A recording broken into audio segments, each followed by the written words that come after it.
Loose வராது. அதுக்கு இந்த 2 சொல்கிறேன் கரெக்டாக பிடிச்சிட்டு நடுக்கில் ஐவுக்கு வைக்கக்கூடியது அதை அந்த லைனில் வச்சுட்டு இதை 2யும் சேர்க்கணும். இந்த 2 பக்கம் 2 ஜாயிண்ட்டு இப்படி சேர்த்து பிடிக்கணும்.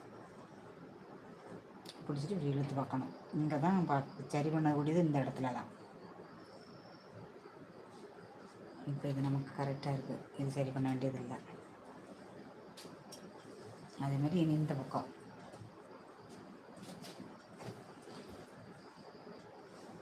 இதுவும் அதே வேலை தான். ஷோல்டரை தான் ஃபஸ்ட் வைக்கணும்.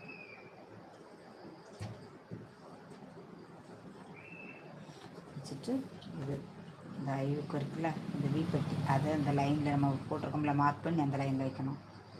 வச்ச பிறகு இந்த 2 ஜாயிண்ட் பண்ணோம்ல 2 ஜாயிண்ட்டையும் சேர்த்து பிடிச்சி பார்க்கணும். பிடிச்சிட்டு இதை இழுத்து பார்க்கணும்.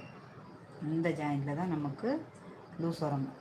ஆம்புகள் பக்கம் தான் லூஸ் வரும். இதில் கொஞ்சம் லூஸாக தான் இருக்குது. அதை நம்ம என்ன பண்ணணும், கொஞ்சம் இப்படி வரைஞ்சி எடுத்துடணும். கொஞ்சம் இருந்தாலும் அதை கட் பண்ணி எடுத்துடணும்.